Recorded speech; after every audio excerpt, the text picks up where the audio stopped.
পরিষ্কার জানিয়ে বলছি, প্লিজ দয়া করে কেউ কাউন্টিং এজেন্টরা এবং প্রার্থী ক্যান্ডিডেটরা তারা ভোটিং এলাকা ছেড়ে আসবেন না। স্ট্রং রুমে যেখানে কাউন্টিং হচ্ছে, মানে সেন্টারে, সেখান ছেড়ে কেউ আসবেন না। এটা বিজেপির প্ল্যান। প্রথম 2-3 রাউন্ডে আমি কালকে থেকেই বলছি যে ওদেরগুলো আগে দেখাবে, আমাদেরগুলো পরে দেখাবে। এবং অনেক জায়গায় 2-3 রাউন্ড কাউন্টিং করার পরে প্রায় 100টা জায়গায় কাউন্টিং বন্ধ করে রেখে দিয়েছে। এবং কল্যাণীতে ধরা পড়েছে 7টা মেশিন, যেখানে কোনো মিল নেই। এটা টোটাল ফোর্সফুলি সেন্ট্রাল ফোর্সকে দিয়ে চারিদিকে তৃণমূল কংগ্রেসের উপর অত্যাচার করছে, অফিস ভাঙছে, জোর করে দখল করছে।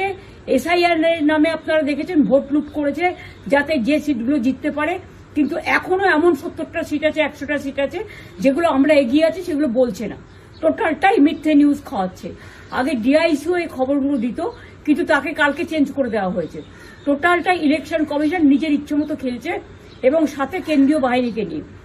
এবং আমাদের পুলিশরা টোটাল মাথা নত করে কেন্দ্রীয় বাহিনীর আন্ডারে কাজ করছে। সুতরাং আমি আমাদের কাউন্টিং এজেন্টদের, আমাদের সমস্ত পার্টির কর্মীদের বলবো, অত মন খারাপ করার কারণ নেই। আমি বলেছিলাম সূর্যাস্তের পরে আপনারা জিতবেন। 3 রাউন্ড 4 রাউন্ড কাউন্ট হলেও এটা 14 রাউন্ড থেকে 18 রাউন্ড কাউন্ট হয়, তখন আপনারা জিতবেন। Wait and see, watch. আমরা সবাই আপনাদের সাথে আছি, আপনারা কেউ ভয় পাবেন না, নিশ্চিন্তে থাকুন। আবার বাঘের বাচ্চার মতো লড়াই করে যাবো।